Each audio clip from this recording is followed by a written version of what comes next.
Salut, c'est Sarah. Ça dit quoi ce matin? Il n'y a pas d'excuse, on va y aller. Ah, le kayak, quand je veux voir le kayak, j'ai hâte de voir le kayak.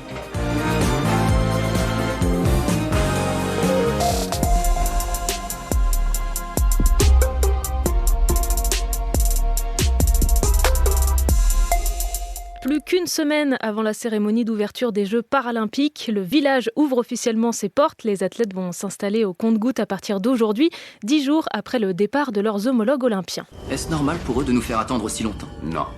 Eh bien en fait, si, c'est tous les 4 ans comme ça. Il n'y a pas de règle qui impose d'organiser les Jeux paralympiques précisément 15 jours après les JO, mais c'est en moyenne ce qui se fait.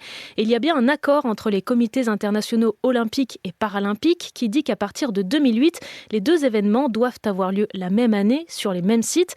Le comité paralympique estime que ces Jeux seraient invisibilisés s'ils avaient lieu en même temps que les JO. Eh ouais, c'est pas faux. Alors pendant ces 15 jours, le comité d'organisation ne se tourne pas les pouces pour autant. Il a fallu réaménager la place de la Concorde après les épreuves de skate, de breaking, de BMX et de basket 3x3. Elle va accueillir la cérémonie d'ouverture mercredi prochain. Le stade au pied de la Tour Eiffel a eu droit aussi à son petit relooking. Du sable du beach volley, on passe à la pelouse synthétique du cécifoot. Et c'est plutôt malin comme transition si tu écoutes le responsable des infrastructures du stade. Installer un terrain de cécifoot sur du sable, ça est pertinent techniquement pour l'acoustique, puisque les athlètes se repèrent beaucoup au bruit, notamment au bruit que fait le ballon, qui a des grelots à l'intérieur.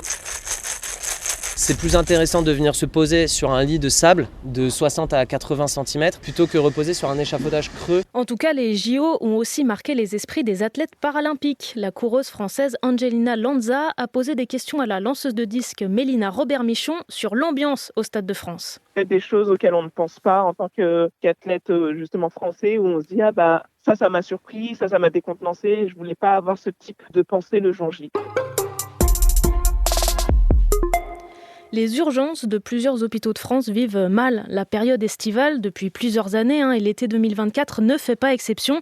À Carpentras, dans le Vaucluse, en Mayenne, à l'hôpital de Laval, en Dordogne, en Charente-Maritime, entre autres, les urgences ferment parfois la nuit, parfois une partie de la journée. Des médecins doivent écourter leurs congés.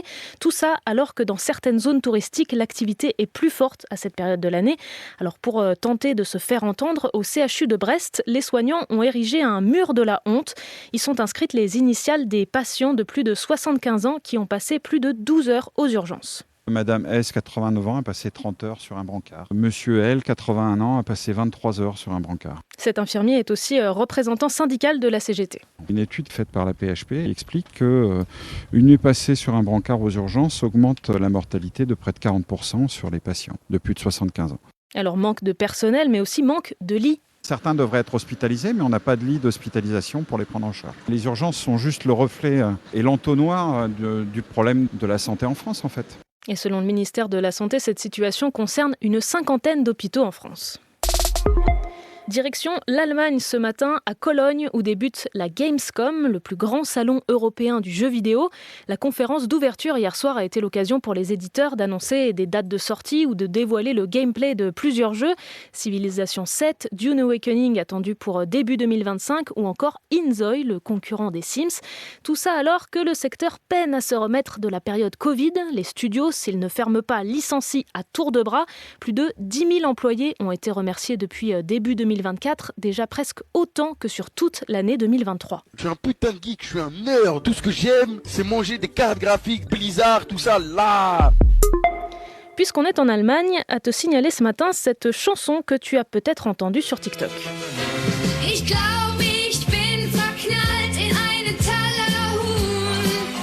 La mélodie a entièrement été générée par intelligence artificielle, mais les paroles sont bien écrites par un humain, Joshua Wakubinger, et elle s'appelle Verknallt in einen Tallerhorn. Ce qui signifie en français « coup de foudre pour un Tallerhorn », qui est en fait un terme péjoratif pour parler des jeunes hommes allemands issus de l'immigration, un terme utilisé par la droite allemande, des clichés racistes qui n'ont pas empêché le titre de faire un court passage par le top 50 allemand. Et puis pour finir sur une note musicale un peu plus positive, la sortie aujourd'hui de la comédie musicale Emilia Pérez de Jacques Audiard. Les 4 actrices principales ont reçu un prix d'interprétation à Cannes, dont Carla Sofia Gascon, première actrice trans à être récompensée. Ça devrait être quelque chose de normal, comme quand le rôle principal est donné à quelqu'un de noir, de petit ou de grand. Je pense que personne ne devrait juger la sexualité de son voisin. Mais bien sûr que je suis consciente que mon personnage est un symbole important. Elle incarne un narcotrafiquant qui entame une transition de genre et devient militante contre les violences faites aux femmes. D'ailleurs, là aussi, il y a un peu d'intelligence artificielle dans la musique.